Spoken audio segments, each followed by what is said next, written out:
पहला प्रश्न, कहा है निर्बल के बलराम, क्या यह सच? मनुष्य का अहंकार मानने को राजी नहीं होगा। मनुष्य के अहंकार के विपरीत जाती है यह बात। मनुष्य तो मानना चाहता है कि सारे बल का स्रोत उसके भीतर है।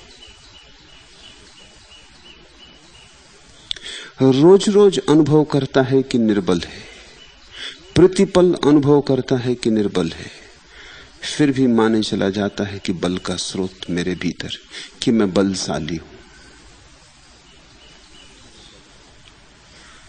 जीवन भर इसी विषाद की कथा है कि तुम सोचते हो कि बलशाली हो और सिद्ध होता है कि निर्बल हो, मगर सीखते नहीं। हारते हो, हारते चले जाते हो, मगर विजय की आकांक्षा मन में मंडराती रहती। ये जो विजय की आकांक्षा है मन में, ये तुम्हें स्वीकार न करने देगी कि निर्बल के बलराम। ये कोई वचन मात्र नहीं है, यह एक जीवंत अनुभूति है। अभिराम को तो छोड़ो, अभिराम से तो तुम्हारा कुछ लेना देना नहीं। अभी तो एक ही बात समझो कि तुम निर्बल हो। बल सिद्ध कहां हुआ? बलशाली से बलशाली को अंततः हम धूल में पड़े देखते। यहां सिकंदर भी खाली हाथ ही आते और खाली हाथ ही जाते। यहां सब सिंहासन आज नहीं कल सूलियां बन जाते। जिनको कल बहुत अकड़ते देखा था, वे सब अब कहां हैं? इस पृथ्वी पर बहुत लोग अकड़ के चले, करोड़ों लोग अकड़ के चले, उन सब की लाशें धूल में मिल गई। वे सिर जो आकाश में उठे थे और जिन्होंने बड़े दावे किए थे, वे सब दावेदार कहां हैं? आज उनका कोई नामो निशान भी नहीं। अभिराम को छोड़ो, क्योंकि जब तक तुम्हें अपनी निर्बलता का पूरा पूरा एहसास न हो जाए, तुम्हारा रुआ रुआ न कहने लगे तुमसे कि मैं निर्बल हूं, तब तक तुम राम के बल को न जान सकोगे, राम को न जान सकोगे।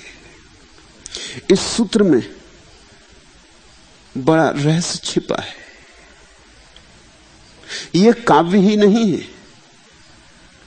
इसके भीतर वो चिंगारी छिपी है कि तुम्हारे सारे जीवन को रूपांतरित कर दे। इसके भीतर सारी आध्यात्मिक परिवर्तन की कीमिया छिपी है। यह सूत्र बड़ा क्रांतिकारी सूत्र है, मगर शुरू करो अपनी निर्बलता से। मन तो मानने को राजी नहीं होता। मन कहता है मैं और निर्बल। रहे होंगे सिकंदर और दूसरे निर्बल, और रहे होंगे करोड़ों लोग जो हार गए, मैं और हारूंगा। मैं सिद्ध करूंगा कि मैं अपवाद हूं। प्रत्येक मनुष्य का मन यही कहता है कि मैं अपवाद हूं, मुझ पर नियम लागू नहीं होते। मैं नियमों से बच जाऊंगा, कोई तरकीब निकाल लूंगा। ये नियम अगर आदमी के बनाए नियम होते तो शायद तुम तरकीब निकाल भी लेते, मगर ये नियम शाश्वत है, आदमी के बनाए नहीं है। उल्टा इन्हीं नियमों ने आदमी को बनाया है, इसलिए आदमी इनसे बच के निकल नहीं जा सकता। यहां कोई अपवाद नहीं होता। ये नियम सार्वभौम है। मनुष्य निर्बल है, इसका अर्थ क्या है? इससे तुम अपने मन में दीनता मत ले आना, अन्यथा फिर चूक हो गई। एक तो अहंकार है जो मानने को राजी नहीं होता कि मैं और निर्बल, मैं और निर्बल कभी नहीं। फिर अगर जीवन सिद्ध ही कर दे, जो कि करेगा ही, क्योंकि गलत बात को लेकर तुम चले थे कि 2 2 5 होते हैं, आज नहीं कल, कल नहीं परसों। जिंदगी तुम्हें कहेगी, बहुत रूपों में कहेगी कि 2 2 4 होते। कब तक तुम खींचोगे इस झूठ को? एक न एक घड़ी ये झूठ गिर ही जाएगा। झूठ चल नहीं सकते। बैसाखियां दे दो उन्हें सत्य की, थोड़े बहुत घिसट सकते हैं, लेकिन चल नहीं सकते। उनके पास अपने कोई पैर नहीं होते, उनके पास अपना कोई प्राण नहीं होता। तो ये झूठ रोज लड़खड़ाएगा, रोज गिरेगा, जगह जगह गिरेगा, रास्तों पे, चौराहों पर, हर पड़ाव पे तुम्हें दिक्कत देगा। कभी न कभी तो तुम्हें दिखाई पड़ेगा कि नहीं, मैं निर्बल हूं। मगर तब खतरा है कि कहीं तुम दूसरी अति पर न चले जाओ और तुम ये सोचने लगो कि मैं दीनहीन हूं। तो फिर अहंकार वापस लौट आया, नई शकल में लौटा। पहचान न सकोगे ऐसा वेश रख के लौटा। पहले सम्राट होने का दावा करता था, अब भिखारी होने का भाव लेकर लौटा। निर्बल का अर्थ भिखारी नहीं होता। निर्बल का इतना ही अर्थ होता है कि बल का स्रोत मैं नहीं हूं। इसमें दीनता का कोई कारण ही नहीं है। गुलाब का फूल कमल नहीं है, इसमें दीनता का क्या कारण है? कमल का फूल गुलाब नहीं है, इसमें दीनता का क्या कारण है? आंख सुनती नहीं, इसमें दीनता का क्या कारण है? कान देखते नहीं, इसमें दीनता का क्या कारण है? ऐसा है। दीनता का भाव भी तभी पैदा होता है जब हम कुछ और चाहते थे और वैसा नहीं हो रहा, तो दीनता पैदा होती। तो दीनता में भी अहंकार ही छिपा हुआ है। पराजित अहंकार, हारा हुआ अहंकार, गिरा हुआ अहंकार। रस्सी जल गई कहते, लेकिन जल जाने के बाद भी रस्सी की अकड़ नहीं गई। अहंकार हार गया, लेकिन अब हार के भी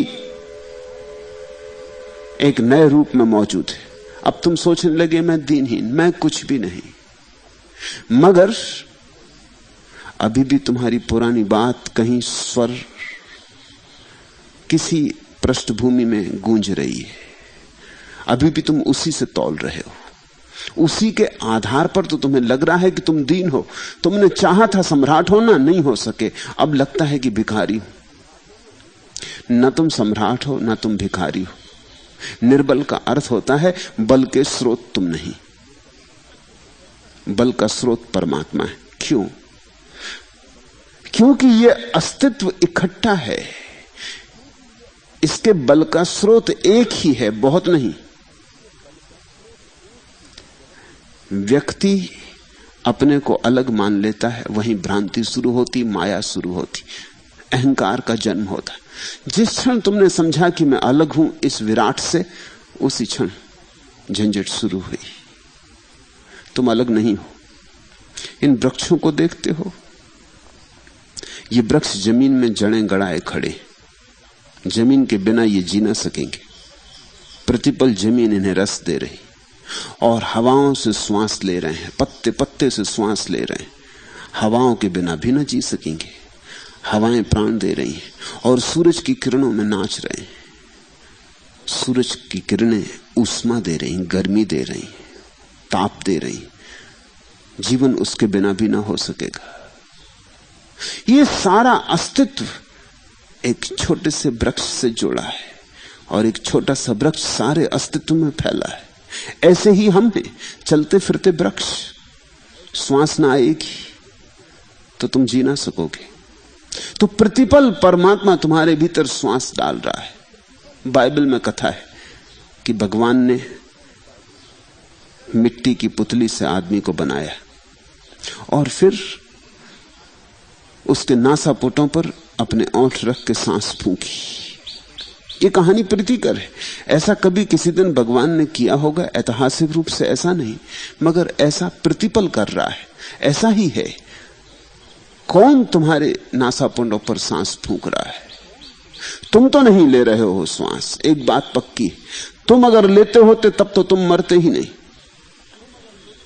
मुल्ला नसरुद्दीन बहुत बूढ़ा हो गया, 100 साल का हो गया। किसी ने उससे पूछा कि नसरुद्दीन 100 साल के हो गए, तुम्हारे लंबे जीने का राज क्या है? उसने कहा इसमें राज कुछ भी नहीं, बस सांस लेते जाओ। मगर सांस बंद हो जाए तो फिर क्या करोगे? फिर कैसे लोगे? बंद हो गई सांस, फिर कैसे लोगे? ना आई फिर कैसे लोगे? ये भ्रांति है कि तुम श्वास लेते हो। श्वास चलती है, सच, लेता कोई भी नहीं। जब तक चलती है चलती, जब नहीं चलती नहीं चलती। बाइबल की कथा ज्यादा सच है। ज्यादा वैज्ञानिक ऐतिहासिक ना हो भला, मगर ज्यादा सही है, ज्यादा सत्य के करीब है कि परमात्मा ने आदमी की मिट्टी की देह पर श्वास फूंकी, आदमी जीवित हो उठा। अभी भी फूंक रहा है, तुम्हारे नासापुटों पर भी उसी के ओंठ हैं, तुम्हें दिखाई पड़े या ना दिखाई पड़े। और जिस दिन सांस नहीं फूंकेगा उस दिन सांस नहीं आएगी।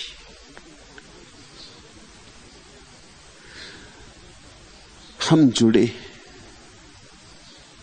एक मछली को भी तो ख्याल नहीं आता होगा सागर में कि मैं सागर के बिना न जी सकूंगी, कैसे ख्याल आएगा? मछली को भी तो ख्याल ना आता होगा कि सागर में मेरा जीवन है, सागर से मेरा जीवन है, सागर का मैं अंग हूं, कैसे ख्याल आएगा? मछली बाएं जाती दाएं जाती, डुबकी मारती, ऊपर आती, सतह पर तैरती, गहराई में उतरती, मछली को लगता होगा मैं अलग हूं। फिर इसे फेंक दो तट पर, तब इसे पता चलेगा। तड़फेगी, रोएगी, गुहार मचाएगी कि मेरा सागर मुझे वापस दे दो, मैं बिना सागर के नहीं जी सकती। तब इसे पता चलेगा कि मैं सागर की एक लहर हूं, जरा ठोस हो गई बस, लेकिन हूं सागर की एक लहर, सागर में ही हो सकती हूं। ऐसे ही हम परमात्मा के सागर में जीते। हम भूल ही जाते कि हम परमात्मा में ही जी रहे हैं, परमात्मा हमारा जीवन है। हमारा अपना कोई अलग जीवन नहीं है, जैसे मछली का अपना कोई अलग जीवन नहीं। सागर में ही जन्म, सागर में ही जीवन, सागर में ही मृत्यु, सागर से ही उठना, सागर में ही एक दिन सो जाना। थोड़ी देर की क्रीड़ा और फिर विश्राम। ऐसे ही हम हैं। जिस दिन तुम जानोगे कि मैं निर्बल हूं, उस दिन सिर्फ इतना ही सिद्ध हुआ कि वो जो अहंकार की तुम घोषणा कर रहे थे गलत थी। तुम अपने स्वयं के केंद्र ना थे। तुम्हारे केंद्र पर भी परमात्मा बैठा है, विराट बैठा है, वही सबके केंद्र पर बैठा है। इस सारे अस्तित्व का एक ही केंद्र है। होना भी ऐसा ही चाहिए। अगर इस अस्तित्व में इतने केंद्र होते जितने अहंकार हैं, तो यह अस्तित्व कभी का बिखर गया होता। इसे जोड़ के कौन रखता है? यह सारा अस्तित्व जुड़ा है, कितना घनीभूत रूप से जुड़ा है। सब चीजें एक दूसरे से जुड़ी हैं। सब हम ताने बाने हैं एक ही अस्तित्व के। यहां रात दिन, जागे सोए, तुम्हें पता चले ना पता चले, चेतन अचेतन, प्रतिपल लेन देन चल रहा है। जैसे सांस आ रही जा रही, ऐसे ही और हजार तलों पर लेन देन चल रहा है। ये वृक्ष जब सांस लेते हैं तो कार्बन डाइऑक्साइड को पीते, और जब सांस छोड़ते हैं तो ऑक्सीजन को छोड़ते। तुम ऑक्सीजन पीते हो और जब छोड़ते हो तो कार्बन डाइऑक्साइड छोड़ते। इन वृक्षों के बिना तुम ना हो सकोगे, तुम्हारे बिना ये वृक्ष ना हो सकेंगे। इसलिए तो जैसे जैसे जमीन को हमने काट के वृक्षों से रहित कर दिया, वैसे वैसे आदमी का जीवन क्षीण हो गया है। और हमने फिजूल की बातों के लिए वृक्षों को काट डाला। कल मैं पुस्तकों के इतिहास के संबंध में एक पुस्तक पढ़ रहा था। अमेरिका में न्यूयॉर्क टाइम्स की इतनी प्रतियां छपती हैं रोज कि 150 एकड़ जमीन में जितने वृक्ष होते हैं उतने उससे रोज जरूरत पड़ते हैं उसके कागज बनाने के लिए। 150 एकड़ जमीन के वृक्ष न्यूयॉर्क टाइम्स पी जाता है एक दिन में। ये एक अखबार, और इस अखबार से किसी को कोई जीवन नहीं मिलने वाला। और वो जो 150 एकड़ में फैले हुए हजारों वृक्ष थे वो गए, और उनसे न मालूम कितने जीवन क्षीण हो जाएंगे। आदमी ने बड़ी नासमझियां की हैं। इसी भ्रांति में कर ली है कि मैं तो अलग हूं, वृक्ष को काटने से मेरा क्या कटेगा। पर ध्यान रखना, जब तुमने वृक्ष काटा, अपना पैर काटा, वृक्ष कट जाएगा तो वर्षा ना होगी, बादल ना आएंगे, मरुस्थल हो जाएगा। वृक्ष कट जाएगा तो पक्षी ना आएंगे, वृक्ष कट जाएगा तो हवाएं इस ढंग से ना बहेंगी जैसे कल तक बहती थी। वृक्ष कट जाएंगे तो कौन तुम्हारे जीवन में ऑक्सीजन को दे जाएगा? तुम्हारे द्वारा फेंकी गई कार्बन डाइऑक्साइड को कौन पचाएगा? तुम जो पूरे वक्त जहर फेंक रहे हो बाहर, उसको कौन पिएगा? ये वृक्ष नीलकंठ है, ये तुम्हारे श्वास से फेंके गए जहर को पी जाते, उसको भी काम का बना देते। यहां सब जुड़ा है, तो मैंने उदाहरण के लिए बात कही। यहां सब संयुक्त है। पानी के बिना हम ना हो सकेंगे, हवा के बिना हम ना हो सकेंगे, आकाश के बिना हम ना हो सकेंगे, चांद तारों के बिना हम ना हो सकेंगे, सूरज के बिना हम ना हो सकेंगे। तो हमारे होने को अलग मानने का कारण क्या है? कोई एक आध आदमी तो सिद्ध करके बता दे कि मैं अलग हो सकता हूं। अपने सारे संबंध तोड़ के एक क्षण भी तो कोई जी जाए। 2-4 दिन भोजन नहीं करते तो अड़चन शुरू हो जाती है या नहीं? तो इसका अर्थ हुआ कि वो जो वृक्षों पे फल लगते थे उन पर तुम निर्भर थे, वो जो गेहूं की बालें लगती थी खेत में उन पर तुम निर्भर थे। तो वो गेहूं की बालें और गेहूं के खेत, उनसे तुम अलग नहीं हो। एक दिन पानी ना मिले तो कैसी तड़फ पैदा होती, और उस एक दिन भी तुम जी लेते हो क्योंकि तुम्हारे शरीर ने कुछ पानी इकट्ठा कर रखा है, अन्यथा तुम एक दिन भी नहीं जी सकते थे। वो जो भीतर पानी इकट्ठा कर रखा है संरक्षित, उससे काम चला लेते हो। 1 दिन 2 दिन 3 दिन, फिर मुश्किल होने लगती है, भीतर का संरक्षित खत्म होने लगता है, पानी चाहिए, पानी चाहिए। अब तुम तड़फते हो। सिकंदर से किसी फकीर ने कहा था कि तू ऐसा समझ सिकंदर, अगर कभी रेगिस्तान में खो जाए और तुझे प्यास लगे और एक आदमी तेरे पास एक गिलास में पानी भर के खड़ा हो, लेकिन वो कहे कि इसका मूल्य क्या चुकाएगा, तो कितना देने को राजी होगा? सिकंदर ने कहा कि अगर मैं प्यासा होऊंगा और मरुस्थल में होऊंगा तो मैं अपना आधा राज्य भी दे दूंगा। उस फकीर ने कहा, वो आदमी मैं हूं, मैं कोई ऐसे सस्ते में बेचने वाला नहीं, और क्या दे सकेगा? सिकंदर ने कहा, अगर हालत बहुत ही खराब हो रही होगी तो मैं पूरा राज्य भी दे दूंगा। तो उस फकीर ने कहा, यह भी खूब मजे की रही, एक गिलास पानी में जो चला जाएगा, इस राज्य को कमाने के लिए पूरा जीवन तूने गंवा दिया। एक गिलास पानी की भी कीमत जो नहीं चुका सकेगा समय पड़ने पर, तो किसी क्षण में पूरा साम्राज्य सिकंदर का एक गिलास पानी की भी कीमत का नहीं होता। क्यों?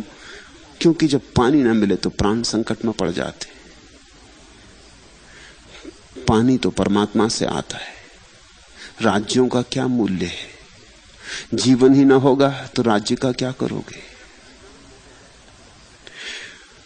तो जब हम कहते हैं निर्बल के बलराम, तो इसका अर्थ क्या होता है? इसका अर्थ वैसा नहीं होता जैसा तुम अपने मन में सोच लेते हो। तुम सोच लेते हो कि हम जाएंगे मंदिर में, कहेंगे कि भगवान हम बड़े कमजोर हैं, अब तुम हमें बल दो, धंधा ठीक से चलवाओ, दुकान ठीक से चलवाओ, बाजार में प्रतिष्ठा बढ़ाओ। चलो हम तो कह देते हैं कि हम निर्बल हैं, अब अपने चमत्कार दिखलाओ। ये मतलब नहीं होता। ऐसा ही मूढ़तापूर्ण मतलब लोगों ने लिया है कि जब हम निर्बल होकर आंसू बहाएंगे और खूब रोएंगे, गिड़गिड़ाएंगे, कहेंगे कि हम पतित हैं, तुम पतित पावन हो, हम ना कुछ हैं, तुम सब कुछ हो, हम तुम्हारे चरणों की धूल हो, तुम राजा हो, अब बचाओ, तब वो भागा हुआ आएगा। ये बचकानी आकांक्षाएं। इसका तो मतलब ये हुआ कि तुमने उसको भी अपनी सेवा में लगा लिया। तुमने बड़ी होशियारी की, तुम्हारी खुशामद काम कर गई। तुम्हारी प्रार्थनाएं खुशामदें, इसलिए तो प्रार्थना को स्तुति कहते हैं। स्तुति यानी खुशामद।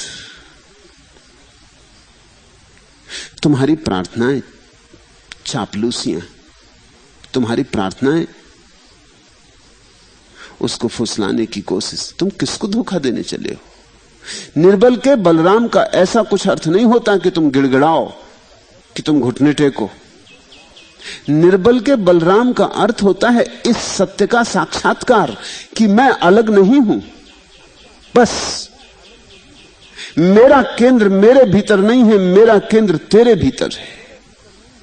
मैं तेरे साथ जी रहा हूं, मैं तेरा अंग हूं, तू अंगी है। मैं तेरा अंश हूं, तू अंशी है। तू सागर है, मैं तेरी एक छोटी सी लहर।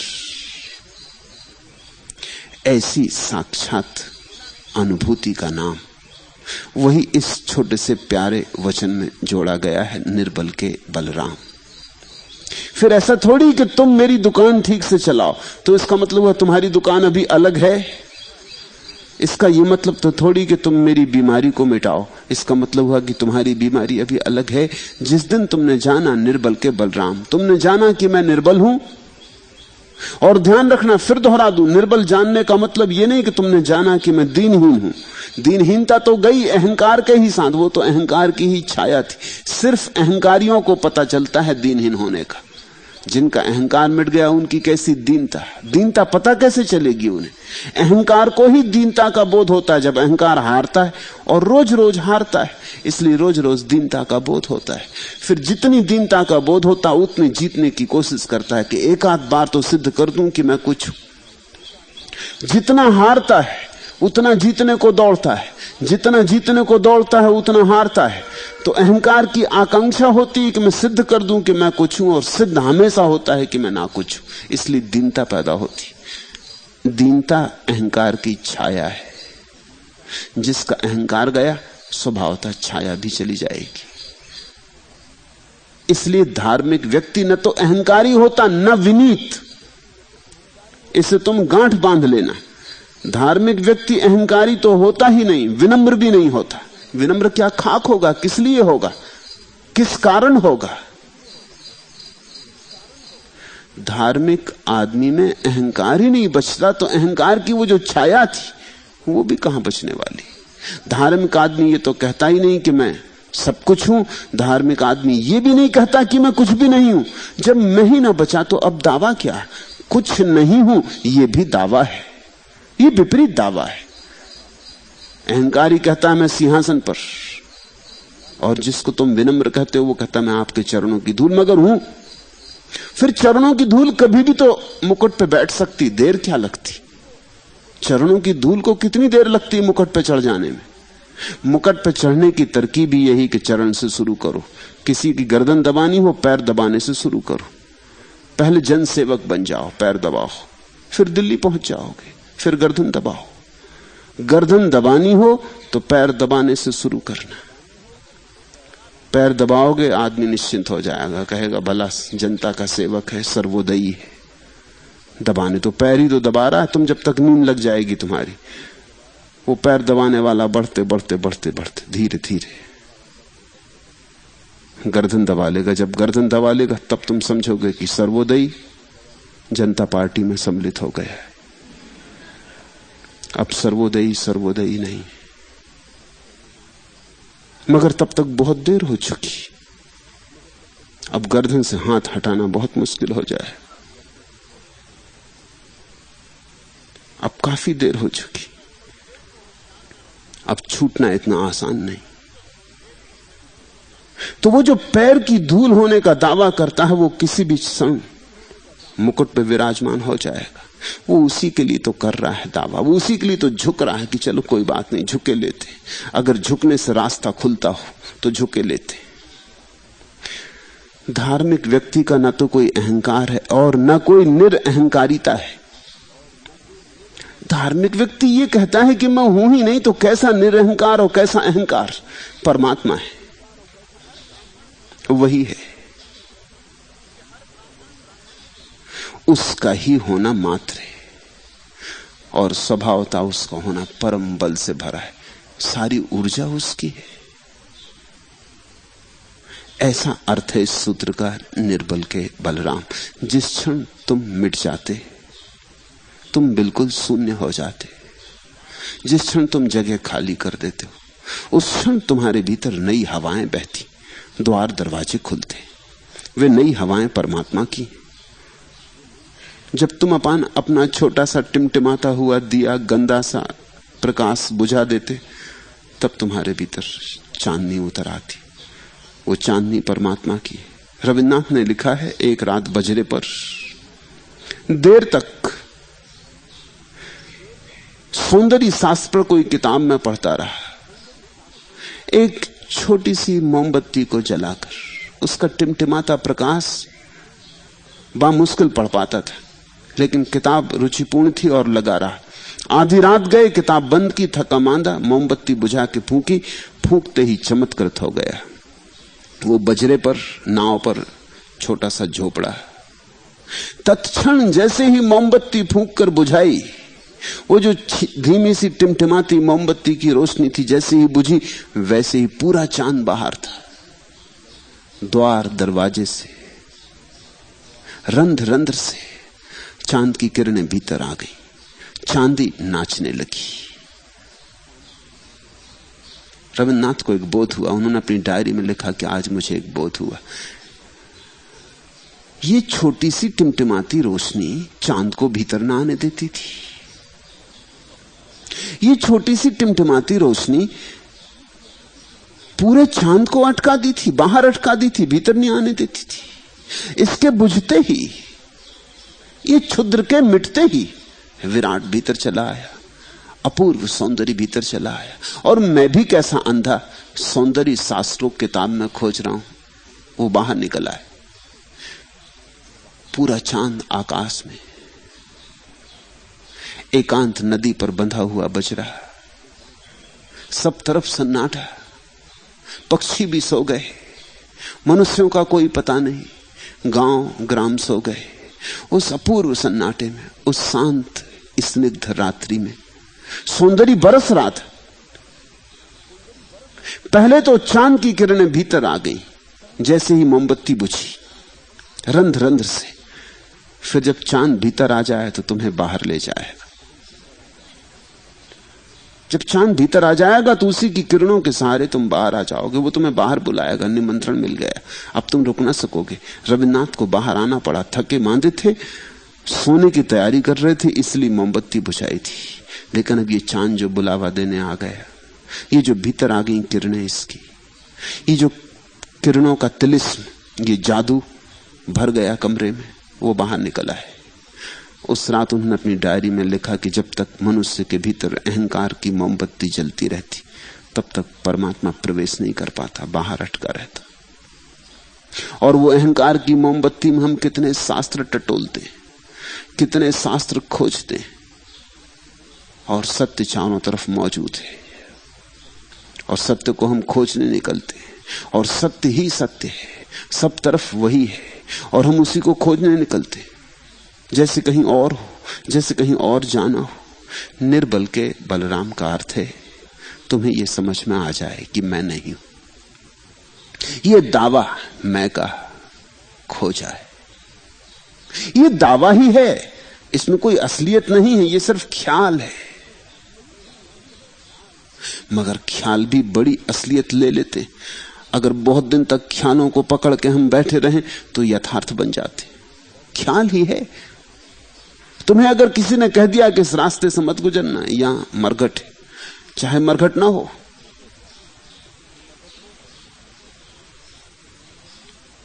मेरे एक मित्र मेरे पास मेहमान थे, बनारस विश्वविद्यालय में मनोविज्ञान के प्रोफेसर हैं। उनसे यूं ही बात हो रही थी, मनोवैज्ञानिक हैं। और जब मैंने उनसे यह कहा कि विचार अगर बहुत दिन तक मन में बैठे रहे तो यथार्थ हो जाते, उन्होंने कहा यह बात मुझे जचती नहीं। सिर्फ विचार कैसे यथार्थ हो सकता है? यथार्थ है यथार्थ है, विचार विचार। मैंने फिर उनसे कुछ कहा नहीं। जब वो रात सोने गए, मैंने उनसे कहा इस कमरे में जरा आप ख्याल से सोना। उन्होंने कहा क्यों? मैंने कहा इसमें एक है तो बात ही आपसे कहनी नहीं, मगर बता देनी ठीक है। कभी यहां कोई कब्र थी, मकान बनाने वाले ने कब्र तो मिटा दी, मगर कब्र में जो रहने वाला था वो गया नहीं। वो कभी कभी रात में अभी भी आ जाता है। अरे उन्होंने कहा आप भी क्या बातें कर रहे हैं, आप जैसा आदमी और ऐसी बातें कर रहे हैं। मैंने कहा कि करनी तो नहीं चाहिए, मैं करना भी नहीं चाहता, मैं खुद भी नहीं मानता था, लेकिन जब प्रत्यक्ष हुआ तो अब मजबूरी है। फिर आपको ना बताऊं, फिर सुबह आप कहें कि बताया नहीं, चेताया नहीं। आप पहली दफा इस मकान में आए हैं, जो इसमें आते हैं उनको तो पता है, दोबारा आपको नहीं कहूंगा। और फिर मेरी बात मानने की जरूरत नहीं, आप तो निश्चिंत सोइए, आप मत मानिए। मगर है, और कभी कभी चादर खींचता है, कभी मुंह से चादर उघाड़ देता है, कभी एकदम आके सामने खड़ा हो जाता है। उन्होंने कहा आप भी कहां की बातें कर रहे हैं, आपसे मैंने कभी आशा ही नहीं की थी कि आप भूत प्रेत में मानते होंगे। मैंने कहा मैं क्या करूं, मानता मैं भी नहीं हूं। फिर तो मैं सो गया, और रात 2 बजे उन्होंने जो चीख मारी तो गया उनके कमरे में, वो बेहोश पड़े थे। पानी छिड़कवाना पड़ा, हवा करनी पड़ी, बामुश्किल होश में आए। मैंने पूछा क्या हुआ, उन्होंने कहा कि हद हो गई, मैं भी मानता नहीं मगर है कोई। बराबर मैंने उस कोने में खड़ा देखा, और जब मैंने खड़ा देखा तो मैं घबरा गया। मैंने कहा कोई भी नहीं है, मैं सिर्फ आपके प्रश्न का उत्तर दिया हूं। विचार भीतर बैठ जाए तो यथार्थ हो जाता है। वो तो बड़े नाराज हुए, उन्होंने कहा ये भी कोई बात हुई, मेरी पूरी रात खराब कर दी, और मैं इतना घबरा गया, मुझे तो ऐसा लगा जैसे हार्ट अटैक हो जाएगा या क्या होगा। मुझे तो ऐसा लग रहा था कि अब मैं चीख भी ना सकूंगा। जब वो सामने खड़ा था, कैसे चीख निकली, क्योंकि मैं इस घबराहट में पड़ गया, अब कोई ना आया तो क्या होगा, पता नहीं ये क्या करे। ऐसे भी उत्तर दिया जाता है। मैंने कहा ऐसे ही उत्तर दिया जाता है, और तो कोई उत्तर नहीं, ये कोई भी नहीं है यहां, अब आप मजे सो जाइए। उन्होंने कहा नहीं, मैं आपके कमरे में आता हूं। अब आप कितने ही कहो, इस कमरे में मैं सोने वाला नहीं हूं। पर मैंने कहा यहां कोई भी नहीं, उन्होंने कहा हो या ना हो, मुझे सोना है, तो मैं इस झंझट में नहीं पड़ता। ये कोई विवाद का मसला नहीं, मुझे मेरी पूरी रात खराब मत करो। मैं बहुत घबरा गया। एक दफा तुम किसी बात को स्वीकार कर लो, तुम्हारी स्वीकृति के कारण ही हो जाती, एक सम्मोहन पैदा हो जाता। तुम्हारी जिंदगी में बहुत से यथार्थ ऐसे ही हैं जो तुमने स्वीकार कर लिए, बस स्वीकार कर लिए तो हैं। जिस दिन अस्वीकार कर दोगे उसी दिन नहीं हो जाएंगे। ये अहंकार मनुष्य के सबसे बड़े सम्मोहनों में से एक है, ये सबसे बड़ी हिप्नोसिस है। ये हमने मान रखा है और जन्मों जन्मों से इसको संभाला है, इसलिए बहुत मजबूत हो गया है। बिल्कुल नहीं, हवा है, बस हवा है, लेकिन बहुत गहरे बैठ गया है। अफवाह है, तुम हो नहीं, तुम्हारा होना एक अफवाह है।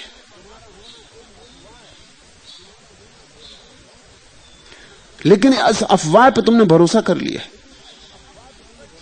भरोसे नहीं कर लिया, इसको सही सिद्ध करने की तुमने सब तरह की चेष्टाएं की हैं, और ये सही मालूम होता है। और फिर तुम जिनके बीच रहते हो वो भी इसी अफवाह को मानते हैं, तो हमें एक दूसरे का पारस्परिक सम्मोहन बढ़ाते रहते। फिर 24 घंटे हमारी भाषा ऐसी है कि मैं शब्द का उपयोग करना ही पड़ता है। जब भी तुम मैं शब्द का उपयोग करते हो, फिर ये अहंकार मजबूत होता है, फिर मजबूत होता है, फिर मजबूत होता है। इस पर रोज परत दर परत जमती चली जाती। जीवन के यथार्थ इस झूठ के कारण दिखाई नहीं पड़ते। यथार्थ परमात्मा है, अयथार्थ तुम हो। यही तो अर्थ है संत जब कहते हैं कि संसार माया है। संसार यानी ये वृक्ष नहीं, ये विचार। संसार यानी ये पहाड़ पर्वत नहीं, ये अहंकार। संसार यानी ये चांद तारे सूरज नहीं, ये तुम्हारे भीतर जो धारणाएं, अफवाहें, कल्पनाएं घनीभूत हो गई। इन घनीभूत धारणाओं के विसर्जन का नाम ध्यान है, भक्ति है। और तब अचानक दिखाई पड़ता है कि सब तरफ राम का ही बल है, तुम में भी, औरों में भी। सब तरफ उसी एक का बल है। और स्वभावतः जब तुम नहीं बचते तो फिर कैसी दीनता। निर्बल के बलराम। तब जो भी होता है शुभ है, क्योंकि परमात्मा से होता है। जो भी होता है सुंदर है, उसके हाथ से असुंदर हो ही कैसे सकता है। फिर तो मृत्यु भी आती है तो वरदान है। अभी तो जीवन भी अभिशाप है। इस अहंकार के कारण जीवन भी अभिशाप हो गया है। और फिर तो मौत भी आती है तो वरदान है। फिर तो वरदान ही घटते हैं और कुछ घटता ही नहीं। फिर तो आशीष ही बरसते हैं और कुछ बरसता नहीं, क्योंकि और कुछ बरस सकता नहीं।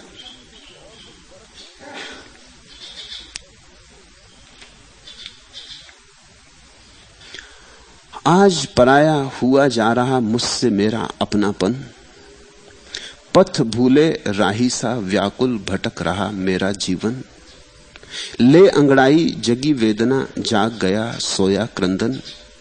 डूब चला विश्वास जभी से टूट चले मन के बंधन। कैसे चले सांस की दुल्हन निपट अकेली राहों में। कदम कदम पर व्यथा ठगोनी विस्तर पाल गई। आज उभर आई अधरों पर फिर से सहमी करुण कथा। वाणी से अधिकार मांगता गीत अधूरे जीवन का। देखो आज बिखर न जाए संचित भावों की माला। टूट न जाए छंद, अबोली रह जाए मन की भाषा। बुझी आरती थकी पुजारिन, मंदिर के पट बंद हुए। कौन सुहागिन स्वर्ण कलश पर दीपक बाल गई। बुझी आरती थकी पुजारिन, मंदिर के पट बंद हुए। कौन सुहागिन स्वर्ण कलश पर दीपक बाल गई। वो दिया बलता ही तब है, जलता ही तब है, जब तुम्हारे अहंकार का सब हार जाता, सब समाप्त हो जाता। अहंकार जब पूरी तरह पराजित होकर गिर जाता है, उसकी रेखा भी नहीं बचती। बुझी आरती थकी पुजारिन, मंदिर के पट बंद हुए। जहां लगता है कि अंतिम पराजय आ गई, सब तरह से हार गए, सर्वहारा, उसी क्षण कौन सुहागिन स्वर्ण कलश पर दीपक बाल गई। उसी क्षण किसी अज्ञात का दिया तुम में उतर आता है, किसी अज्ञात की रोशनी तुम में उतर आती। निर्बल के बलराम। निर्बल के बलराम में राम का किसी तरह का उपयोग कर लेने की चेष्टा नहीं है। निर्बल के बलराम में राम के बल का कुछ शोषण कर लेने का आयोजन नहीं है। निर्बल के बलराम में केवल तथ्य की घोषणा है। इसीलिए तो अहंकार तोड़ता है और आंसू जोड़ देते। अहंकार दीवार बन जाती है, आंसू द्वार बन जाते, क्योंकि आंसू का अर्थ होता है हारे हुए, पराजित। बुझी आरती थकी पुजारिन, मंदिर के पट बंद हुए। अब अपने पे कोई भरोसा ना रहा। अब अपने से कुछ हो सकेगा इसकी कोई आशा भी ना बची। अब सारी आशा निराशा हो गई, सारी योजनाएं हताश होकर गिर गई। अब कोई भविष्य ना बचा, सिर्फ आंख आंसुओं से गिली रह गई। सिर्फ विषाद, सिर्फ संताप। बुझी आरती थकी पुजारिन, मंदिर के पट बंद हुए। जैसे आदमी ने अपना आत्मघात ही कर लिया, अब मैं नहीं हूं। और जिस क्षण ये आत्मघात घटता है कि मैं नहीं हूं, उसी क्षण समाधि का दिया जल जाता है। ये बेबूझ घटना घटती है, ये रहस्यमय घटना घटती है। जिस दिन तुम नहीं होते उसी दिन तुम्हारे भीतर परमात्मा नाचने लगता है। आंसू की कला सीखो। ये जी चाहता है कि कुछ कर दिखाएं, कोई नज्म लिखें, कोई गीत गाएं, जो ये भी न हो तो उसे याद करके किसी कुंज में बैठकर गम के आंसू बहाएं। मन तो करने का होता है, ये जी चाहता है कि कुछ कर दिखाएं, मगर क्या कर दिखाओगे? कृत्य से कोई आदमी परमात्मा से नहीं जुड़ता, क्योंकि कृत्य तो फिर अहंकार को ही मजबूत कर जाता है। इसलिए तुम क्या करते हो इससे तुम धार्मिक नहीं होते, तुम क्या हो इससे धार्मिक होते हो। कोई आदमी कहता मैंने दान किया, कोई आदमी कहता मैंने मंदिर बनाया, कोई आदमी कहता है मैंने गौशाला खोली, कोई आदमी कहता है इतने ब्राह्मणों को भोजन कराता हूं, कोई आदमी कहता देखो अनाथालय चलाता हूं, विधवा आश्रम चलाता हूं। ऐसा फेरिस्त लंबी है करने वालों की, मगर ये धार्मिक है? ये धार्मिक नहीं। अभी इन्हें करने का ख्याल है। अभी ये कहते हैं कि मैंने धर्मशाला बनाई, मैंने मंदिर बनाया। तो ये मंदिर में जो उन्होंने मूर्ति रखी, ये मूर्ति इनके ही मैं की मूर्ति है। चाहे इसको राम कहो, चाहे कृष्ण कहो, चाहे महावीर बुद्ध कहो, कुछ फर्क नहीं पड़ता। अगर इस मूर्ति को जरा गहरे खोदोगे तो तुम इनका नाम ही लिखा हुआ पाओगे। ये मूर्ति इनकी ही है। ये बुद्ध के बहाने इन्होंने अपनी मूर्ति रख ली, अपने हस्ताक्षर कर जाने की कोशिश कर रहे हैं, पत्थरों पर नाम लिख जाने की कोशिश कर रहे हैं। टिके कुछ, बचा रहे कुछ पीछे, याद रह जाए, इतिहास के पन्नों पर कहीं कोई छोटी टिप्पणी रह जाए। जब बोधि धर्म चीन पहुंचा और सम्राट वू ने उससे कहा कि मैंने हजारों मंदिर बनवाए और लाखों बुद्ध की मूर्तियां गढ़वाई, और मैं सैकड़ों बौद्ध भिक्षुओं को भोजन कराता हूं, और मैंने सैकड़ों बौद्ध शास्त्रों का अनुवाद करवाया, मैंने अपना सारा खजाना धर्म की सेवा में लगा दिया, मुझे इससे क्या लाभ होगा, इसका क्या पुण्य होगा?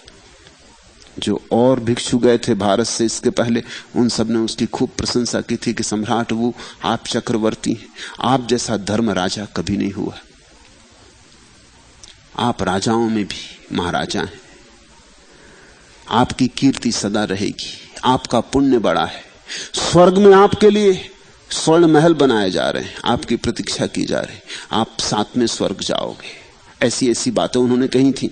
वो बहुत प्रसन्न हुआ था और वो ने और भी ज्यादा मंदिर बनवाए, और भी भिक्षुओं को भोजन करवाया, और भी शास्त्रों के अनुवाद करवाए, और भी लोगों को बौद्ध धर्म में दीक्षित करवाया। सम्राट वो ने चीन को बौद्ध बनाया। लेकिन ये बोधि धर्म आया, ये कुछ और ढंग का आदमी था, ये असली आदमी था। ऐसे असली आदमियों के सामने खड़े होने में भी प्राण कब जाते। जब बोधि धर्म से पूछा वो ने, जो उसने हमेशा पूछा था और प्रशंसित होकर आनंदित होता था, जब उसने पूछा क्या होगा इसका पुण्य, बोधि धर्म ने उसे ऐसे क्रोध से देखा, बोधि धर्म ने उसकी आंखों में इस तरह भयंकरता से देखा कि जैसे कोई सिंह खड़ा हो और खा जाने को तत्पर। उसने कहा कि पुण्य, कैसा पुण्य? नरक में ना पड़ो तो बहुत, नरक में ना पड़ो तो बहुत। वो ने कहा महाराज आप कहते क्या हैं? वो तो जैसे एक नींद से जागा, अब तक तो किसी ने ये बात नहीं कही थी। उसने कहा आप कहते क्या हैं? मैंने इतने धर्म के कृत्य किए और मैं नरक में ना पड़ूं तो बस। बोधि धर्म ने कहा इसमें पुण्य कुछ भी नहीं, धर्म कुछ भी नहीं। कृत्य में धर्म कैसा? क्योंकि कृत्य में तो करने वाला आ गया, कृत्य में तो अहंकार आ गया। ये तो अहंकार की ही सजावट चल रही।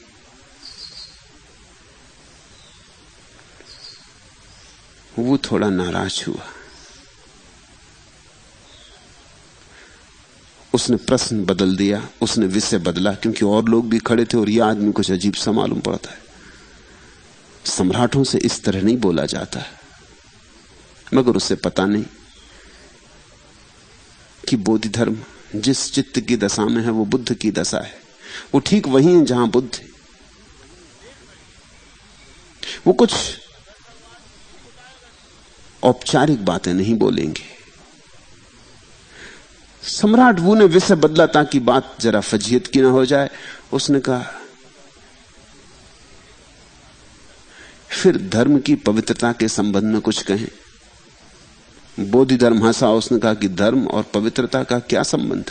धर्म यानी शून्यता, पवित्रता का क्या संबंध धर्म से? पवित्रता फिर वही अहंकार। पवित्रता अपवित्रता, पाप पुण्य, नाम ही बदलते हो, बात वही करते हो। नीति अनीति, अच्छा बुरा।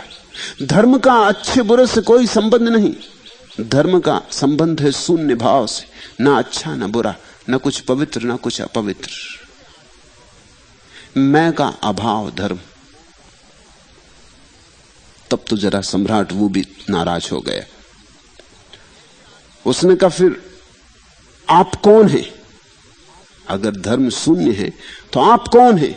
ये जो मेरे सामने खड़ा बात कर रहा है ये कौन है? बोधि धर्म हंसा और उसने कहा मुझे पता नहीं। ये बड़ा अपूर्व उत्तर है। उसने कहा मुझे पता नहीं। पता भी हो तो मैं हो जाऊं, मुझे कुछ पता नहीं। आप देख लो ये कौन खड़ा है सामने, आप झांक लो ये कौन खड़ा है सामने। मैं खुला हूं, मेरे द्वार खुले, लेकिन मैं कौन हूं ये तो मुझे ही पता नहीं, ये तो किसी को भी पता नहीं।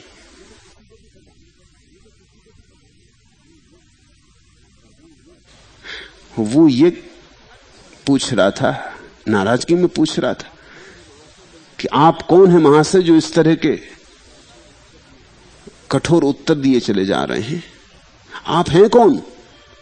और बोधि धर्म कहता है मुझे पता नहीं। मैं कौन हूं तुम देख लो, मेरे द्वार खुले। काश वो में हिम्मत होती उन द्वारों में झांकने की तो वो पाता महाशून्य, और उस महाशून्य में पाता ज्योतिर्मय परमात्मा को। लेकिन वो न देख सका, वो लौट पड़ा। उसने कहा यह आदमी अशिष्ट है और इसे राज दरबारों के नियमों का कोई पता नहीं। चूक गया अवसर। धर्म का संबंध कृत्य से नहीं है, शून्य से है, परम शून्य के भाव से। इसलिए करने से कोई धार्मिक नहीं होता। तुम क्या करते हो इससे धार्मिक नहीं होते। तुम क्या हो? तुम अगर शून्य हो तो धार्मिक हो।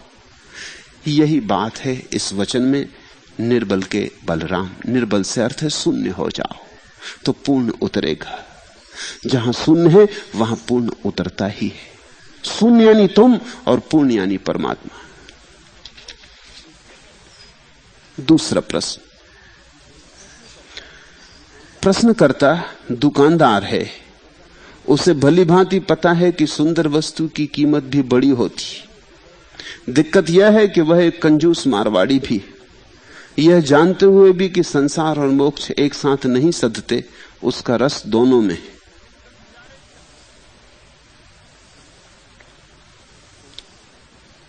कोई हर्जा नहीं, दुकानदार होने में कोई हर्जा नहीं। संसार में सभी दुकानदार हैं। दुकानें अलग अलग होंगी मगर संसार में सभी दुकानदार हैं। संसार में होने का ढंग ही दुकानदारी, और किसी ढंग से तो संसार में कोई हो नहीं सकता।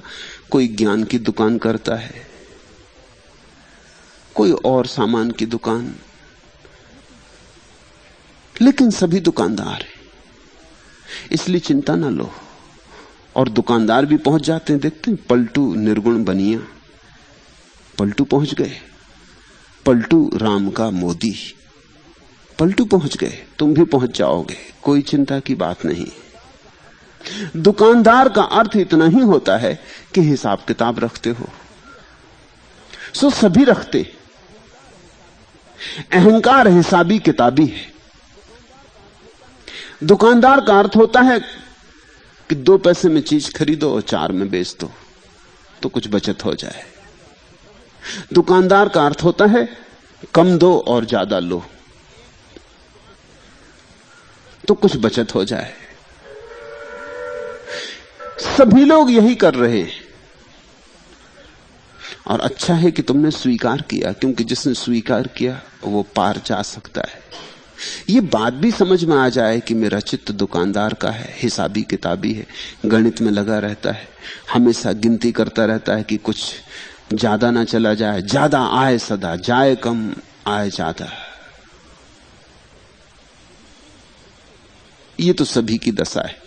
जिस दिन इससे उल्टी दशा होती है उस दिन भक्त पैदा होता है। भक्त का अर्थ होता है जाए ज्यादा, दूं ज्यादा, बटे ज्यादा, लूं उतना ही जितना मुझे जरूरी है और दे दूं सब जो मेरे पास है। मेरा काम 2 रोटी से चल जाए तो 2 रोटी ले लूं और दे दूं सब, पूरा खजाना लुटा दूं। वो जो मेरे अंतरतम में उठे हैं स्वर, वो सब बांट दूं, सारा प्रेम उंडेल दूं। प्रेमी उल्टा दुकानदार है, बांटने में, देने में उसका रस है। दुकानदार कभी भी प्रेमी बन सकता है, जरा सी दिशा बदलने की बात है। अभी ज्यादा लेते थे, कम देते थे, जरा सी ही बदलने की बात है। कम लेने लगे, ज्यादा देने लगे, प्रेमी हो गए, भक्त हो गए। ऐसे ही तो पलटू निर्गुण बनिया परम सिद्ध को उपलब्ध हुआ। जरा सी दुकान के ही सूत्र को बदल लेने की बात है। मैं तुम्हें दुकान छोड़ के भागने को नहीं कहता, मैं तुम्हें सिर्फ इतना ही कहता हूं कि जहां तुम्हारे भीतर गणित बैठा है वहां प्रेम बैठ जाए। पूछा तुमने, प्रश्नकर्ता दुकानदार है, उसे भली भांति पता है कि सुंदर वस्तु की कीमत बड़ी भी होती। ठीक ही पता है, उचित ही पता है कि जितनी सुंदर वस्तु होगी उतनी कीमत होगी। और जो परमात्मा को खोजने चला है उसे तो अपने को पूरा का पूरा कीमत में ही दे देना होगा, इससे कम में काम ना चलेगा। तुम चाहो कि धन देने से परमात्मा मिल जाए तो नहीं होगा, स्वयं को देना होगा, अपने को पूरा ही उंडेल देना होगा। वहीं अड़चन होती है। वहीं हमारा मन कहता है कि खुद को तो ना देना पड़े, और कुछ भी देने से चल जाए तो दे देंगे, जमीन दे देंगे, मकान दे देंगे, पत्नी बच्चे दे देंगे, धन द्वार दे देंगे, लेकिन अपने को दे दिया तो फिर लेने का मजा क्या, फिर लेने वाला कौन बचा। और ये परमात्मा कुछ ऐसा है कि मिलता ही तब जब तुम अपने को दे देते हो। वहीं दुकानदार का मन अड़चन में पड़ता है, वहीं उसका गणित हारने लगता है, वहीं कुछ उल्टा गणित शुरू होता है। अपने को ही दे दो तभी परमात्मा मिलता है। ऐसे ही जैसे बूंद सागर में गिरती है तो अपने को गंवा देती, लेकिन गंवा के ही सागर हो जाती। और बीज जमीन में टूटता है तो अपने को गंवा देता है, और अपने को गंवा के ही वृक्ष हो जाता है। और फिर वृक्ष में करोड़ों बीज लगेंगे, और एक एक बीज करोड़ करोड़ बीज को पैदा करता जाता है। वनस्पति शास्त्री कहते एक बीज से पूरी जमीन हरी हो सकती, एक जमीन क्या, सारी जमीनें हरी हो सकती, क्योंकि एक बीज फूटता है तो करोड़ बीज, फिर एक और करोड़ फूटते हैं तो करोड़ करोड़ फैलता चला जाता है। अनंत विस्तार है। एक छोटे से बीज में ब्रह्म का विस्तार है, लेकिन मिटना पड़ता है बीज को। वहीं अड़चन आएगी, और वहीं तुम्हें अड़चन आती, ऐसा नहीं सभी को आती, इसलिए चिंता मत लेना। दुकानदार हो या नहीं हो, सभी को अड़चन आती। अपने को कैसे मिटाएं? अहंकार कहता अपने को बचा लो और परमात्मा को भी पालो। ये नहीं हो सकता, क्योंकि अहंकार ही बाधा है। ये तो ऐसे ही हुआ कि कोई आदमी चाहे कि कमरे में अंधेरा भी बच जाए और रोशनी भी जला लो। रोशनी जली तो अंधेरा जाएगा, अंधेरा बचाना है तो फिर रोशनी नहीं जलेगी। ये दोनों बात साथ साथ ना हो सकेंगी। असंभव को करने की कोशिश मत करना। और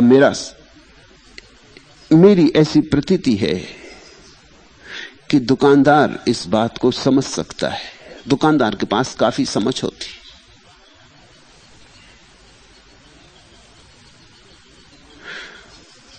दुकानदार के पास इतना गणित, इतना तर्क होता है कि वो तर्कातीत की भी थोड़ी सी बात समझ ले। तर्कातीत को समझने के लिए भी थोड़े तर्क की जरूरत होती है। जो बुद्धि के पार है उसमें झांकने को भी बुद्धि की जरूरत होती है। और दुकानदार बुद्धि में जीता है। इसलिए इस बात को अड़चन मत मान लेना, इसका उपयोग करो। हर राह के पत्थर को सीढ़ी बनाओ। अब जहां हो, अगर दुकानदार हो, व्यवसायी हो, तो व्यवसाय को ही सीढ़ी बनाओ। अक्सर ऐसा होता है कि हम हर राह की सीढ़ी को पत्थर बना लेते हैं बजाय पत्थरों को सीढ़ी बनाने के। हमारी दृष्टियां बड़ी नकारात्मक हैं। प्रश्नकर्ता दुकानदार है, उसे भली भांति पता है कि सुंदर वस्तु की कीमत भी बड़ी होती है। ठीक पता है। एक और बात पता कर लो कि ये जो परमात्मा है इसकी कीमत बड़ी नहीं होती, इसकी कीमत अपने पूरे होने से चुकानी पड़ती। और बड़ा मजा यह है कि हमारी कीमत ही क्या है, हमारा मूल्य ही क्या है। हम तो सिर्फ अफवाहें हैं, हम तो एक झूठ है। मैंने सुना मुल्ला नसरुद्दीन एक ट्रेन में सफर कर रहा था। उस कमरे में फर्स्ट क्लास के उस डब्बे में मुल्ला था और दो संभ्रांत महिलाएं थी। एक महिला ने कहा दूसरी महिला से कि तुम्हें भरोसा आए या ना आए, लेकिन मुझे सोने चांदी से एलर्जी है। सोने चांदी से एलर्जी? पहली महिला जब ये बोली तो दूसरी महिला थोड़ी चौंकी। उस महिला ने कहा कि अभी कल ही ऐसा हुआ कि पति सोने का एक हार ले आए, मैंने गले में डाला और एलर्जी हो गई और मैं बेहोश हो गई। तुम मानो या न मानो, लेकिन दूसरी महिला ने कही मैं मानूंगी, क्योंकि मुझे भी एलर्जी है। मुझे सोने चांदी की एलर्जी नहीं है, हीरे जवाहरात की एलर्जी। अभी परसों ही तो पति दिल्ली से लौटे, एक 9 लाख का हार ले आए और मैंने पहना कि एकदम मैं बेहोश हो गई। ये दोनों की बातें चल रही थी कि मुल्ला एकदम से गिरा और फर्श पे चारों खाने चित्त हो गए, बेहोश हो गए। दोनों महिलाएं घबरा गईं, चेन खींची, गार्ड आया और लोग भी आ गए। आसपास के डिब्बों से लोग हो गए। बामुश्किल पानी छिड़का, हवा की, किसी तरह मुल्ला को होश में लाया। मुल्ला से पूछा मामला क्या? मुल्ला ने कहा कि मारे गए होते, अच्छा हुआ आप लोग आ गए। मुझे झूठ की एलर्जी है, इसलिए मैं स्त्रियों का सत्संग करता भी नहीं। संयोगवशात जान जाती थी। एक सीमा तक मैं झूठ बर्दाश्त कर सकता हूं,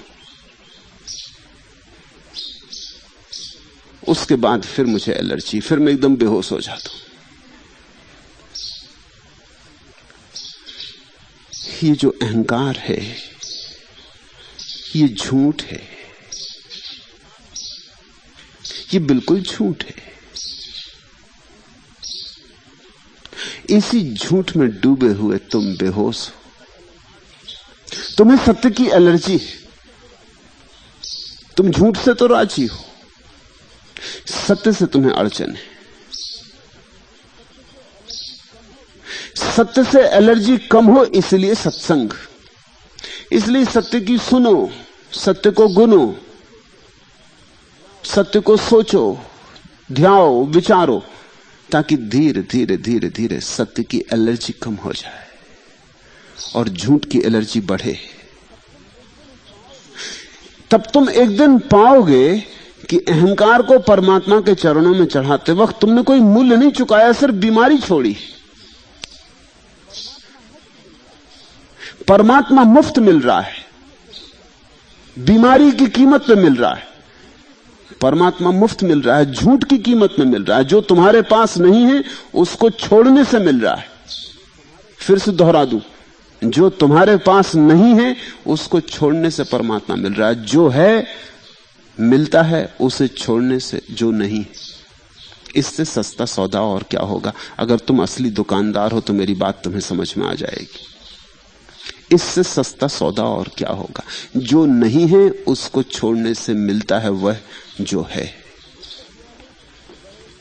दिक्कत यह है कि वह एक कंजूस मारवाड़ी भी है। मारवाड़ी होनी काफी है, कंजूस मारवाड़ी तो कोई जरूरत ही नहीं है।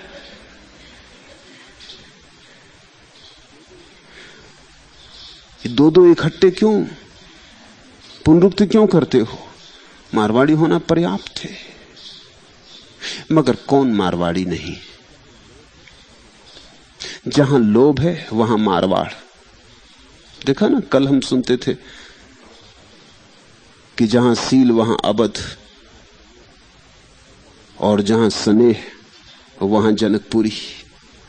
ऐसा ही समझो, जहां लोभ वहां मारवाड़। लोभी तो सभी है, सो सभी मारवाड़ी। जब तक लोभ है तब तक मारवाड़ के बाहर जाओगे कैसे? जो भी महत्वाकांक्षी है मारवाड़ी,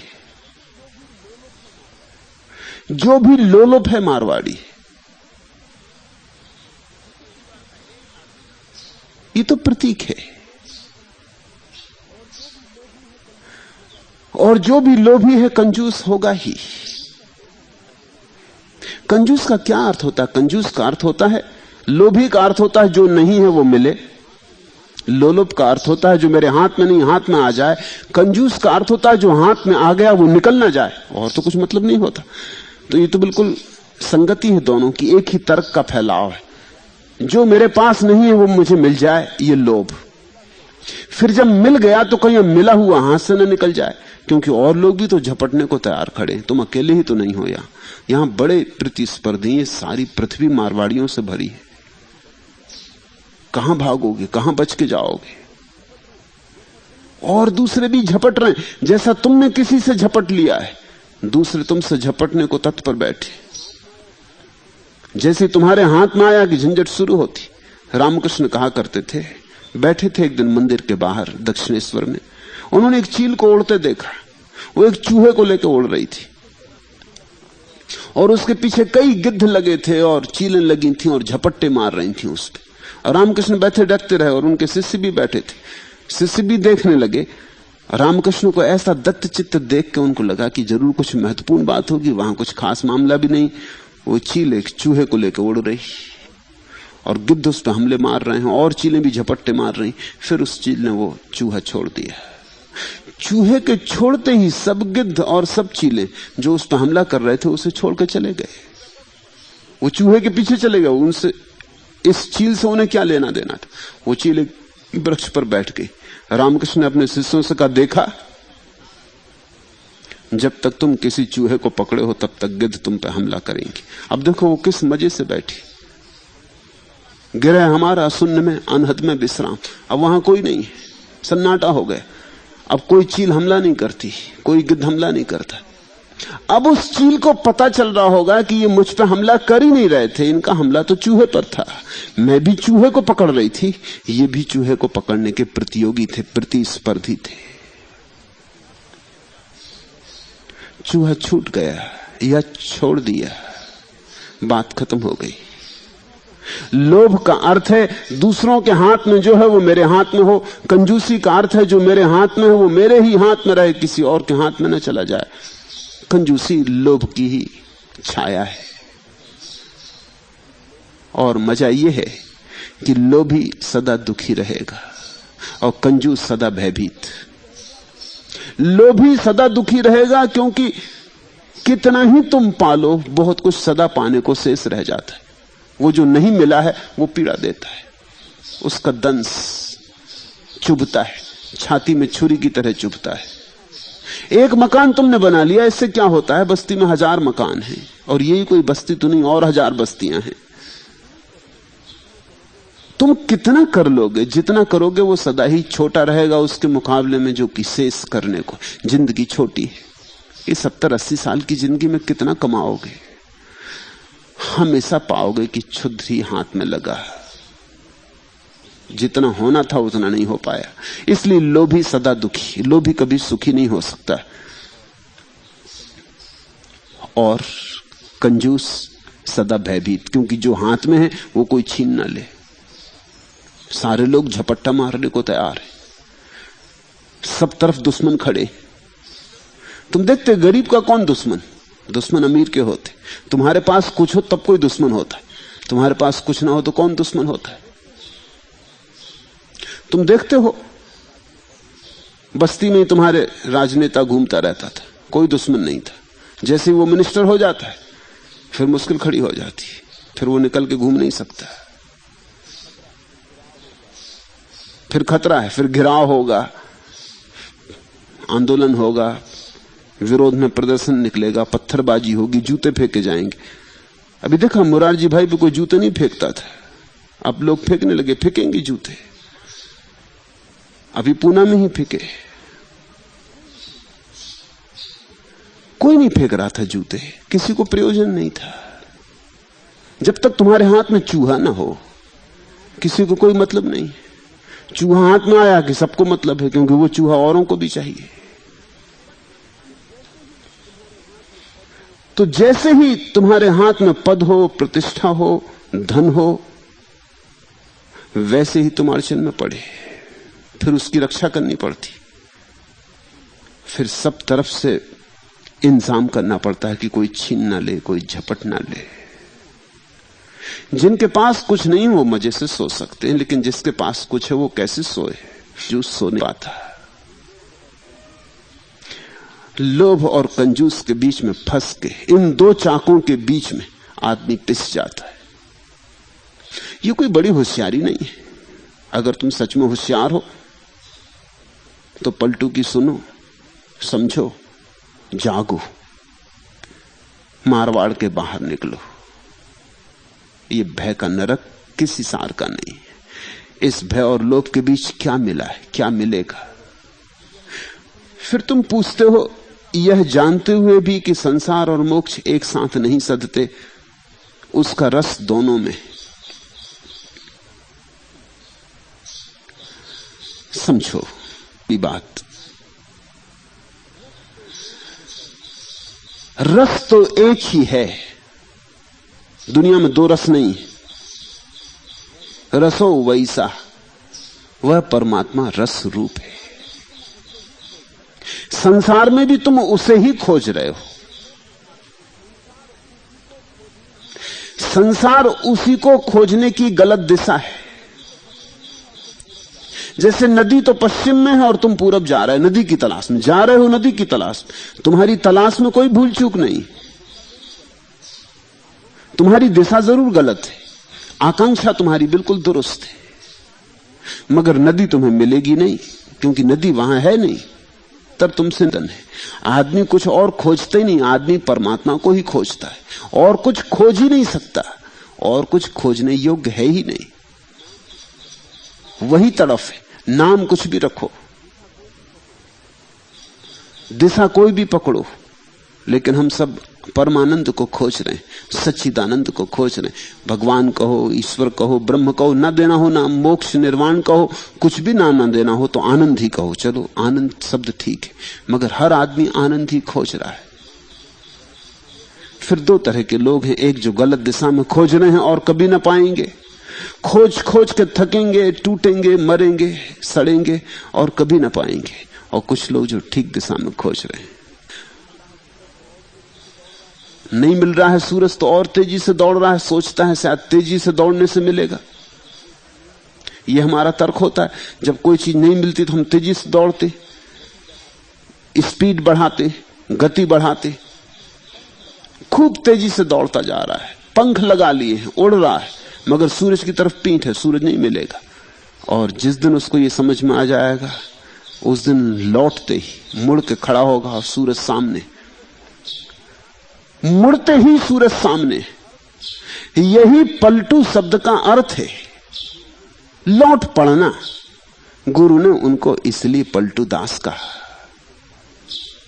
वणिक थे, संसार में रहेंगे,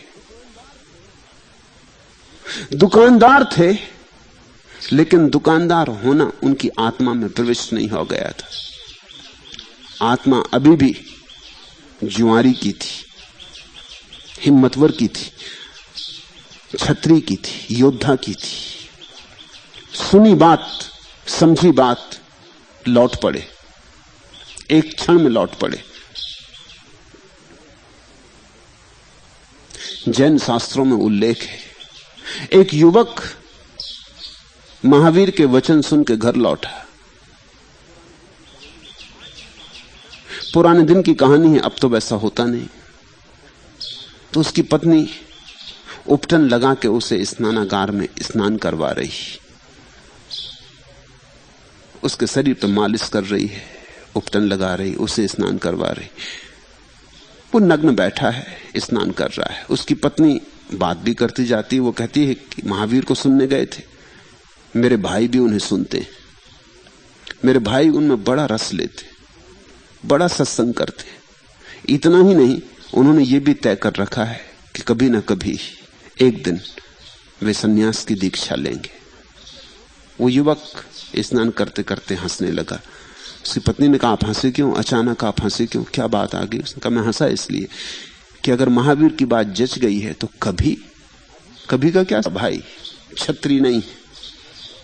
मैं तो यही सोचता था तू छत्री घर से आती छत्रानी, तेरा भाई छत्री नहीं। वो ऐसी मजाक ही में बात चल रही थी, मगर बिगड़ गई बात। कभी कभी मजाक खिंच जाता लंबा। पत्नी ने कहा, तुम कहते क्या हो? तो तुम क्या समझते हो तुम छत्री हो?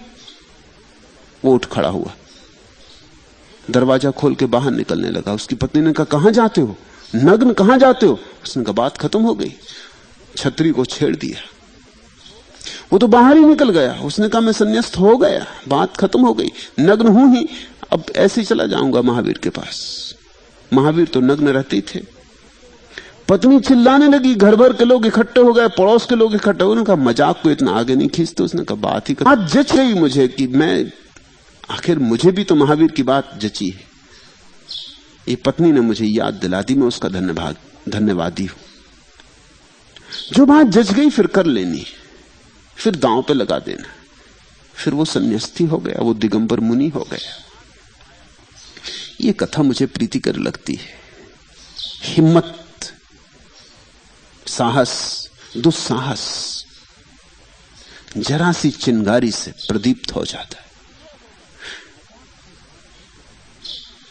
मजाक की बात भी कभी गहरी हो जाती है, साहस हो तो, और नहीं तो सदगुरु तुम्हारे सिर पर डंडे मारता रहे और तुम झपकी खाते रहोगे।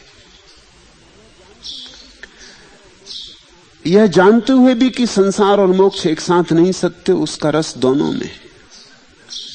दो तो है ही नहीं, इसलिए दो में तो रस हो नहीं सकता। वो भ्रांति छोड़ दो।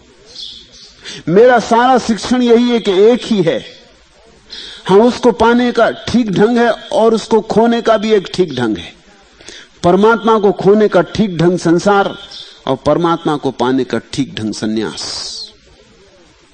परमात्मा को खोना हो तो उलझे रहो क्षुद्र बातों में, हजार बातों में, दो कौड़ी की बातों में उलझाए रहो अपने मन को, भागे रहो यहां से वहां, इस लोभ में उस लोभ में, इस पद उस आकांक्षा में। अहंकार की मानो परमात्मा से बचना है तो अहंकार सुनिश्चित तरकीब है, कभी नहीं धोखा खाओगे। अगर परमात्मा से बचना है, अहंकार की सुनो। और अगर परमात्मा में थोड़ा भी रस है तो समझो कि संसार में रस मिलता कहां है, किसको मिला है, कब मिला है, एक भी तो खबर नहीं है सदियों सदियों में। इतने लंबे इतिहास में एक आदमी भी तो गवाह नहीं है कि जो कह सके मुझे संसार में रस मिला। चाहा सभी ने, मिला किसको? चाहोगे तुम भी, गमाओगे तुम भी, पाओगे नहीं।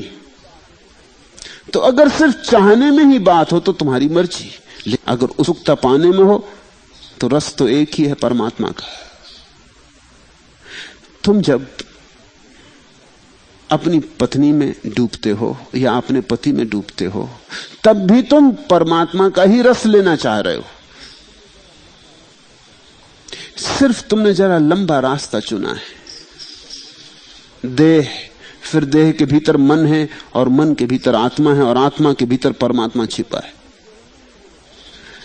तुम पत्नी की देह में ही उलझ गए तो ऐसा हुआ कि छीलने चले थे प्याज की गांठ को, बस पहली ही परत उघाड़ पाए। पत्नी के मन तक पहुंचो, दूसरी परत उघड़ेगी, तीसरी परत उघड़ेगी, और पत्नी के भीतर भी तुम्हें परमात्मा के दर्शन होंगे, पत्नी मंदिर बन जाएगी। और जब तक पत्नी मंदिर न बन जाए और पति मंदिर न बन जाए, तब तक समझना कि प्रेम था ही नहीं, वासना ही थी। तुमने जहां भी खोजना चाहा है वहीं परमात्मा को खोजो। दुकान पर ग्राहक आए तो उसकी आंख में भी झांको और राम को तलाशो, और तुम चकित हो जाओगे। राम का ख्याल आते ही ग्राहक से तुम्हारा संबंध बदल जाता है। अब तुम इसको लूट नहीं लेना चाहते, अब तुम इसकी सिर्फ सेवा कर देना चाहते हो। राम आया दरवाजे पे तो लूटना कैसे चाहोगे, तुम सिर्फ सेवा कर देना चाहते हो।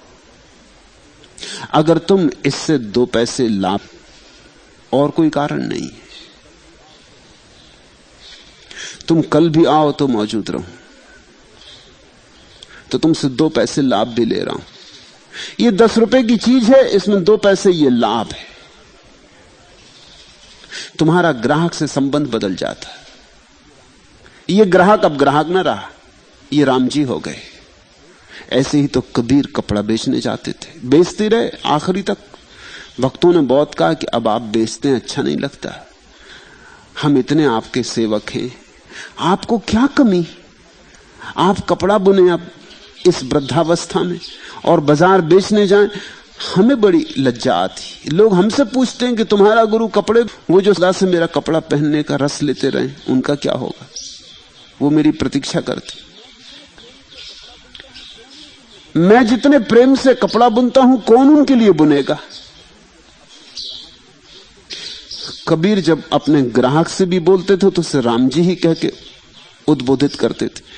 कहते थे, राम जी संभाल के रखना, ये चदरिया बड़ी मेहनत से बुनी, झीनी झीनी बीनी रे चदरिया,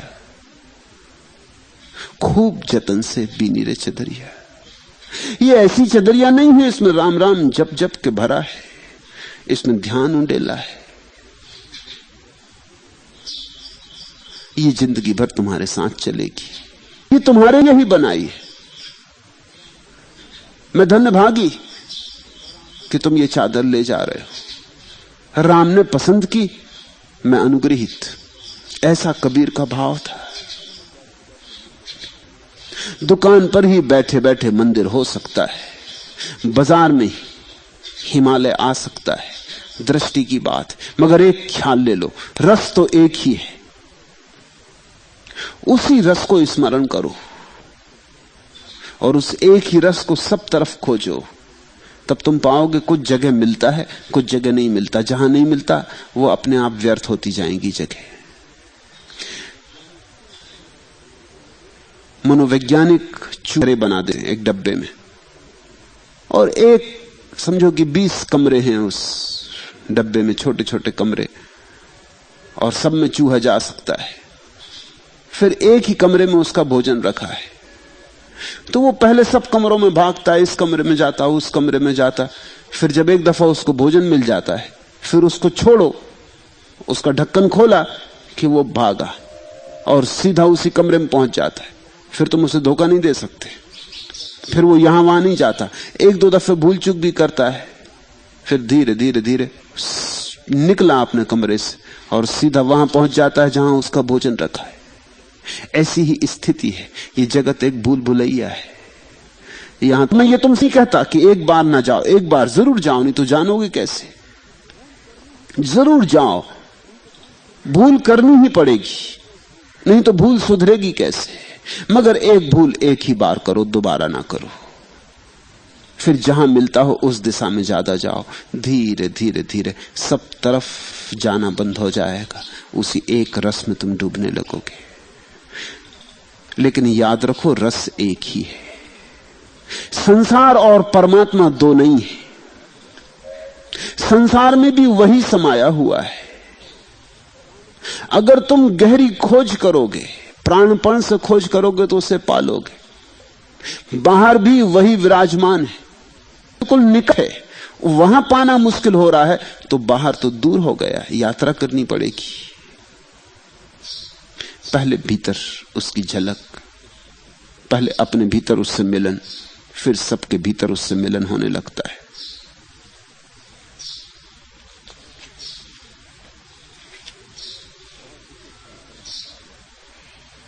और इसे कल पर मत टालो। छत्री बनो, पलटू कहते हैं रजपूत बनो। इसे कल पे मत टालो। कल का क्या भरोसा है? कल तुम हो ना हो, कल तुम्हें जगाने वाला हो ना हो। चले, कल पे मत टालो। जो करना है आज कर लो, अभी कर लो।